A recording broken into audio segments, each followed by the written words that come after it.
अभी तक तो ईरान स्ट्रेट ऑफ हॉर्मुज पर दूसरे देशों से टैक्स वसूल रहा है, लेकिन अब एक और मुस्लिम देश सामने आ गया जो उसके नक्शे कदम पर चल सकता है। ये देश है इंडोनेशिया। इंडोनेशिया के वित्त मंत्री पुरबायाउदी सदेवा ने इशारों में कहा कि उनके देश के पास भी एक ऐसा समुद्री रास्ता है जिससे भारी कमाई की जा सकती है। बस यही बयान आग की तरह फैल गया और चर्चाएं शुरू हो गई कि क्या इंडोनेशिया भी स्ट्रेट ऑफ मलक्का से गुजरने वाले जहाजों पर टोल लगाने की तैयारी कर रहा है। हालांकि मामला जितनी जल्दी से गरमाया उतनी ही जल्दी ठंडा भी कर दिया गया। इंडोनेशिया की सरकार ने साफ कर दिया कि ऐसा कोई प्लान नहीं है। खुद वित्त मंत्री ने सामने आकर कहा कि मलक्का स्ट्रेट से गुजरने वाले जहाजों से किसी तरह की फीस वसूलने का इरादा नहीं है। इससे पहले विदेश मंत्रालय भी यही दोहरा चुका है कि देश अंतर्राष्ट्रीय नियमों का पालन करेगा और समुद्री रास्तों को खुला रखेगा। यहाँ सबसे बड़ा सवाल अंतर्राष्ट्रीय कानून का है। United Nations Convention on the Law of the Sea के तहत ऐसे समुद्री रास्ते जो वैश्विक नौवहन के लिए जरूरी हैं, वहाँ बिना वजह टैक्स या रुकावट डालना नियमों के खिलाफ माना जाता है। यही वजह है कि इंडोनेशिया ने साफ कर दिया कि वो किसी भी कीमत पर इस संधि का उल्लंघन नहीं करेगा। लेकिन असली चिंता कहीं और है। स्ट्रेट ऑफ हॉर्मुज में हालात पहले ही बिगड़ चुके हैं।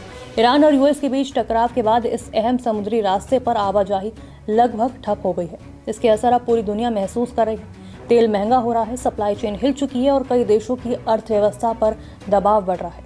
ऐसे में नजर अब मलक्का स्ट्रेट पर टिक गई है। करीब 900 किलोमीटर लंबा ये समुद्री रास्ता एशिया, यूरोप और मिडिल ईस्ट को जोड़ने वाली लाइफलाइन माना जाता है। यूएस एनर्जी इंफॉर्मेशन एडमिनिस्ट्रेशन इसे दुनिया का सबसे व्यस्त ऑयल ट्रांजिट चेक पॉइंट मानता है। यहाँ से हर साल लाखों जहाज गुजरते हैं जिनमें तेल और व्यापारिक सामान की भारी आवाजाही होती है। मलेशिया के समुद्री विभाग के मुताबिक 2025 में 1 लाख से ज्यादा जहाज मलक्का स्ट्रेट से गुजरे, जो पिछले साल के मुकाबले साफ बढ़ोतरी है। यानी अगर इस रास्ते पर भी किसी तरह की पाबंदी या टोल की खर्च होती है तो इसका असर सिर्फ एक देश नहीं बल्कि पूरी दुनिया की अर्थव्यवस्था पर पड़ सकता है। तो कुल मिलाकर ईरान से शुरू हुई टोल पॉलिटिक्स की चर्चा ने अब ग्लोबल ट्रेड रूट्स पर एक बड़ा सवाल खड़ा कर दिया है। क्या आने वाले समय में समुद्री रास्ते भी कमाई का जरिया बनेंगे या अंतर्राष्ट्रीय नियम ही इन पर लगाम लगाए रखेंगे? अभी इंडोनेशिया ने पीछे हटकर हालात संभाल लिए हैं, लेकिन दुनिया की नजरें अब भी हर उस समुद्री चेक पॉइंट पर टिकी हैं जहां से वैश्विक व्यापार सांस लेता है।